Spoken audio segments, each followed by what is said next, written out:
Здравствуйте, новости на канале Осетия. В студии Светлана Бхалагова и коротко о главных темах выпуска. Великолепные костюмы, какие великолепные изделия народно-художественных промыслов, литературы. Это не может не восхищать. В Кисловодске прошел День осетинской культуры. На празднике сотни гостей. Их познакомили с традициями и обычаями осетин, угостили национальными блюдами и развернули выставки. Мероприятия приурочили к 160-летию Костахи Тагурова. Вы работаете по программе для изготовления светофора. Сначала мы просто подключили провода и светодиоды. Сейчас будем по программе работать.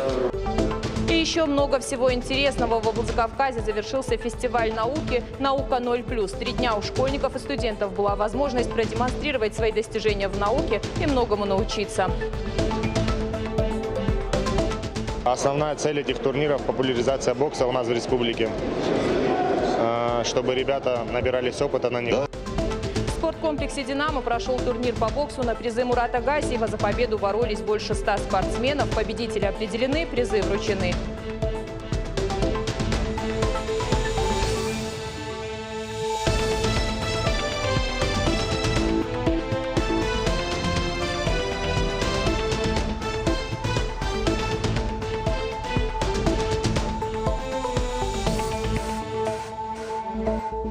Вячеслав Битаров провел очередной прием граждан. На встречу с главой в общественную приемную президента России пришли 23 человека. Просьбы были в основном личного характера.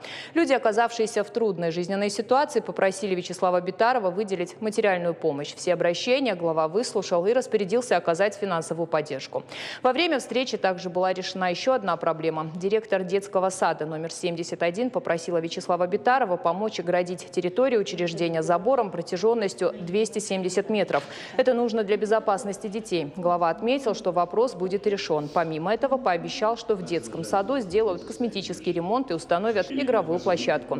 Еще одна просьба, с которой пришли к Вячеславу Битарову – строительство фельдшерско-акушерского пункта в селении Мацута. Глава заверил, что в Мацуте уже предусмотрено строительство поликлиники. На эти цели в рамках программы запланированы 18 миллионов рублей. Выяснилось также, что жители Дзигорского ущелья, в котором проживает порядка 700 человек, испытывают проблемы с транспортом. Профильному ведомству поручено разобраться в сложившейся ситуации. Решение всех вопросов, озвученных на встрече, глава будет контролировать лично.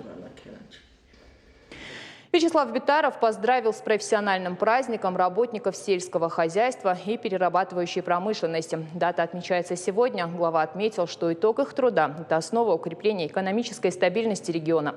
Кроме того, подчеркнул, что государство уделяет особое внимание агропромышленному комплексу страны.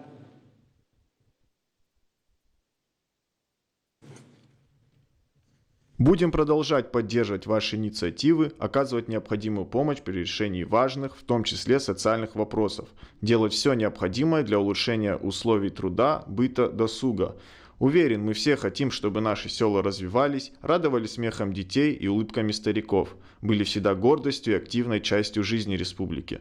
С праздником, работники сельского хозяйства, спасибо вам за преданность делу и большой вклад в сегодняшний и завтрашний день Осетии.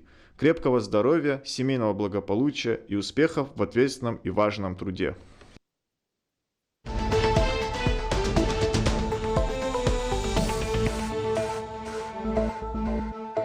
К другим темам. День осетинской культуры отметили в Кисловодске. Праздник приурочили к 160-летию Костахи Тагурова.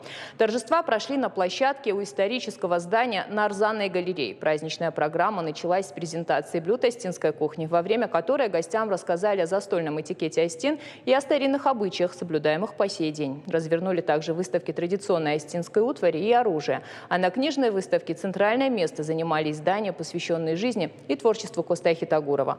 Праздничному настроению способствовала даже погода. Впрочем, обо всем подробнее расскажет мой коллега Георгий Запаров. С самого раннего утра тут много людей, как туристов, так и местных жителей. Для гостей праздника развернули выставки народного промысла, национальной одежды и фольклора. А к палатке с осетинскими пирогами вовсе не протолкнуться. Осетинские пироги как визитная карточка региона. О них знают во всем мире. Желающих попробовать национальные блюда и напитки выстроилась очередь. Попробовать пришли целыми семьями. Очень хочется попробовать осетинские пироги. Я их очень люблю. У нас в городе, в Волгограде, очень мощная диаспора осетинская, Алания. Мы с ними всегда дружим и на все праздники угощаемся осетинскими пирогами. Вообще замечательные люди, хорошие традиции, самые добрые, самые что у меня есть, открытые.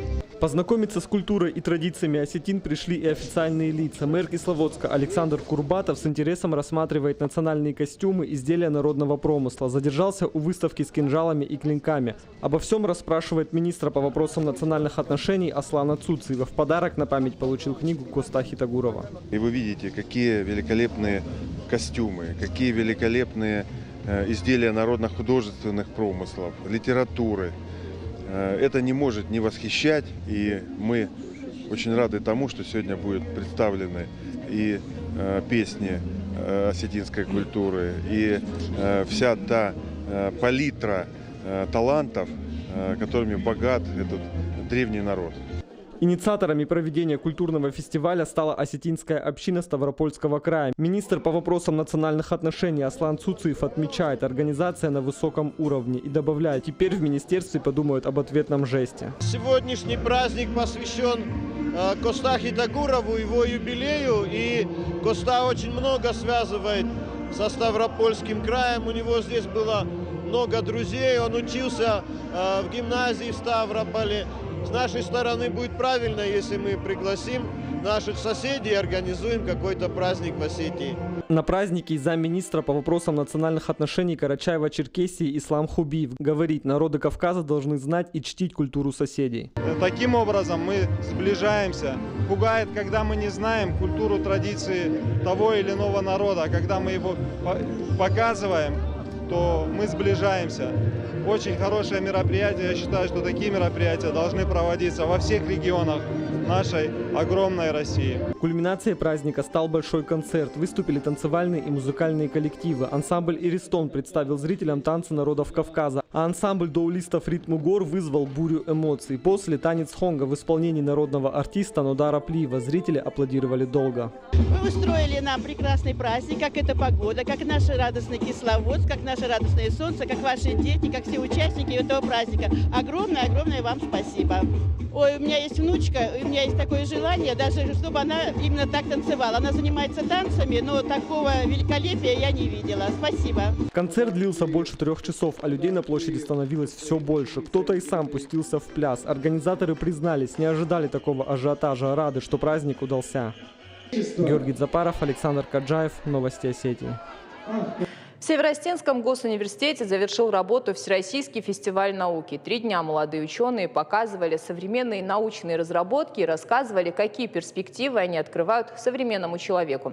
В рамках фестиваля состоялись интерактивные выставки, демонстрация техники, тематические лекции и экскурсии по музеям, библиотекам, научным лабораториям. Цель фестиваля – объединить под единым брендом проекты, направленные на улучшение качества жизни и популяризация науки среди молодежи. Первый в России фестиваль провели в МГУ в 2006 году. Успех форума убедил в необходимости проведения подобных мероприятий ежегодно и во всех регионах России. В Северной Осетии организаторами выступили Министерство образования, Минкульт Республики и Владикавказский научный центр РАН. Подробнее о том, что происходило на площадках фестиваля, расскажут мои коллеги. Сделать своими руками интересные фигуры, управлять квадрокоптером, познакомиться с современными компьютерными программами и создать 3D-модели. Об этом Аспар Дзудзев мог только мечтать. Впервые шагнул на территорию Кванториума 3 месяца назад. Тогда для школьников проводили небольшие экскурсии, на этот раз возможностей больше. Вместе со своими одноклассниками он посетил мастер-классы по всем 6 направлениям технопарка. Это биоквантум, хай-тек-лаборатория, робоквантум, промышленный дизайн, IT-квантум и аэроквантум. Вы работаете по программе для изготовления светофора. Сначала мы просто подключили провода и светодиоды. Сейчас будем по программе работать. В нашей школе, конечно, такому не обучают. Я бы очень хотел, чтобы у нас тоже появилась такая программа. Мне очень нравится IT-программирование. За 3 дня кванториум посетили порядка 1000 человек, большинство из которых школьники. Специалисты постарались разнообразить программу.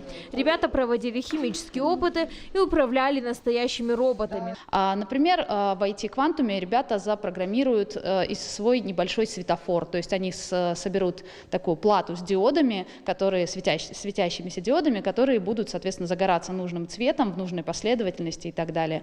Вот здесь в хай-теке ребята поучатся изготовлять значки, например, из фанеры нарежут их сами нарисуют чертеж, сами отправят на станок и получат уже готовый результат. Вот такие. С 11 по 13 октября свои двери открыл не только технопарк. Задействованы все образовательные учреждения города. 3 дня в режиме нон-стоп проходили конференции, интерактивные выставки, круглые столы, экскурсии, мастер-классы и кинопоказы, а также семинары и квесты. Всего 170 мероприятий. Все это в рамках Всероссийского научного фестиваля «Наука 0+.» Интересную программу для школьников подготовили в медицинской академии. Многие ребята попробовали себя в роли настоящих врачей. Вот здесь вот у нас у основания мечевидного отростка выслушиваются звуковые явления, возникающие при работе трикуспида, то есть трехстворчатого клапана.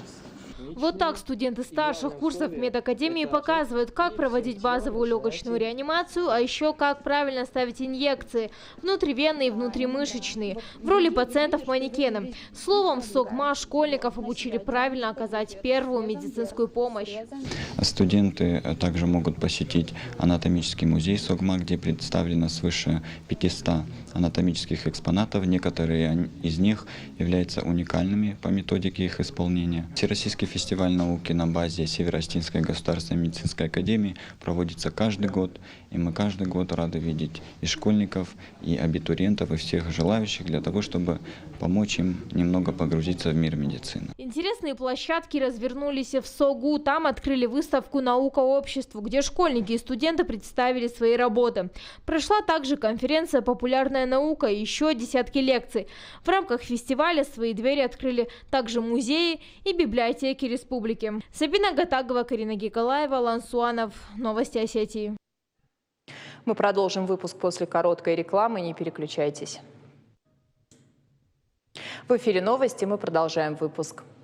Еще одна важная информация. С завтрашнего дня, 14 октября, в 11 микрорайоне Владикавказа, а точнее на улице Весенней, 19, возможны перебои в подаче горячей воды. Об этом сообщает администрация местного самоуправления города. В мэрии пояснили, что это связано с подготовкой к предстоящему отопительному сезону. Перебои с горячим водоснабжением возможны до 16 октября. В администрации местного самоуправления приносят извинения за неудобства и просят с пониманием отнестись к ситуации. Более 100 юных спортсменов собрал открытый региональный турнир по боксу на призы Мурата Гасиева. Соревнования проходят второй раз. В них принимают участие юноши 2004 и 2005 годов рождения. Это не только жители республики, но и боксеры из Южной Осетии. Сам Мурат Гасиев отмечает, что турнир станет ежегодным, а молодые спортсмены смогут получать звание кандидатов в мастера спорта.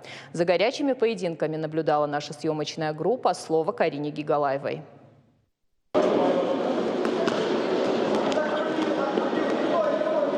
Станислав Золоев на протяжении 3 раундов уверенно держался на ринге, наносил точные удары, вовремя уворачивался от соперника. Итог – безоговорочная победа в финале. На соревнованиях молодой боксер провел 3 боя. Спортсмен признается, победа далась нелегко. Помогали упорные тренировки и советы наставника. Мы тренировались 5 дней в неделю, каждый день тренировались и упорно тренировались месяцами.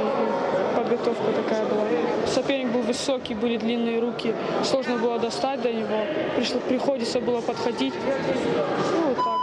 Удалось победить все-таки. Открытый региональный турнир на призы Мурата Гасиева проходит 2-й год подряд. В этот раз размах больше. Участие в нем приняли больше 100 спортсменов со всех районов республики. Это ребята 2004 и 2005 годов рождения.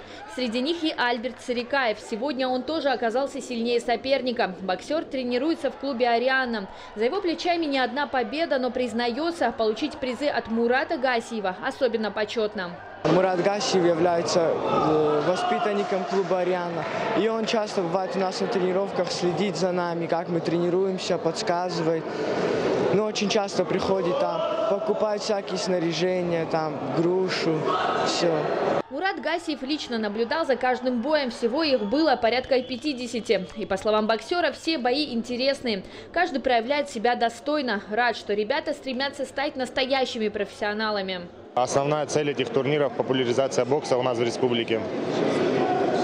Чтобы ребята набирались опыта на них, повышали свое боксерское мастерство. На таких турнирах они получают тот опыт и готовят себя к основным стартам, таким как чемпионат России, первенство России, юность России. И такие турниры для них очень важны. Я стараюсь дать им эту возможность, потому что у меня, когда я боксировал в любителях, не было таких турниров. И я стараюсь, то, что в моих силах, так помогать ребятам.